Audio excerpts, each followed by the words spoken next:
Okay, so then finally, this is a bit of fish meal, which is high nitrogen. NPK, so that's 94.50.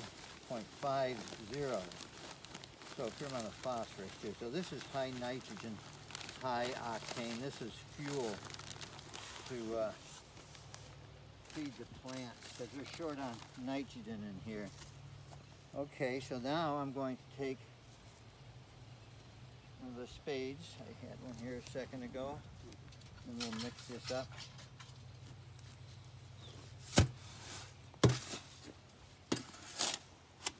So the nice thing about the oyster shell is that the calcium's already in a biological form. It's easier for the soil microorganisms to eat it or turn it into the nutrients. Go into soil solution.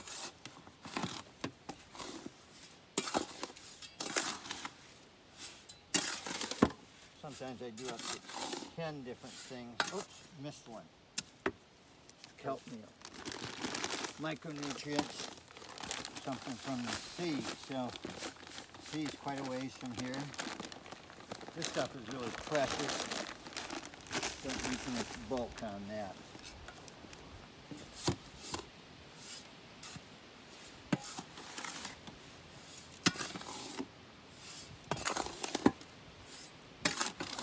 Would be a good amount of seaweed put on an acre. Depends on the soil, depends on your budget. There isn't enough seaweed in the world to take care of all the world's fertilizer needs, so it's going to go on a selective part of the world. Ideally, mostly the place is relatively close to the source. But we could say if we put seaweed on the soil here, then grow vegetables in it, then we, it cycles through us as part of the cycle. And we all know that seaweed's really good for us. Okay, so there's our nice uniform mix. So now we're going to go spot fertilize our planting holes. So. Okay, so I'm just going to sprinkle and some of that on one edge of this planting area, and I'm going to put about, I don't know what that is, an ounce of material in each hole here, for each hole. It could be more or less depending on your soil type, how badly your soil needs something. This soil is moderate, we might say. So what I'm doing here today is planting potatoes. So after we spot fertilize, we'll put a potato in each hole. And then I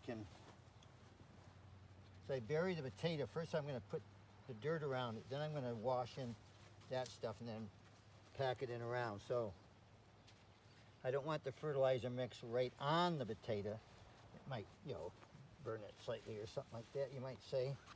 So I want the potato at depth and then this over it. And so as we irrigate or it rains, it'll just wash the fertilizer. It'll be just right there by its roots. So it's really easy access. Sometimes you can also, another way to do it is you could put the fertilizer down there, then cover it up. So again, that's probably, you might say, even slightly better, but its roots just really want to go in there and get that stuff. And so what I'm after at the end of this is, we could do mix it both, is that there's a little depression at each spot, and it's a little bit higher on this side, so it's creating a little bit of a microclimate down here. So you could I could do that a lot more actually, but you could accentuate that and really make a deeper hole, and so that the potatoes even further in a pit, and then you fill in as it goes. That's actually a good way to do it.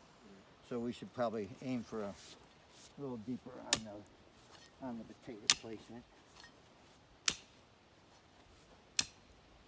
Yeah, Alright, so, and so forth. So I'll go down and make a bunch of lines, and we'll go all the way down to where the potatoes are used up. Or someone goes down and puts the fertilizer on, someone puts the potatoes down, and then plants. Okay.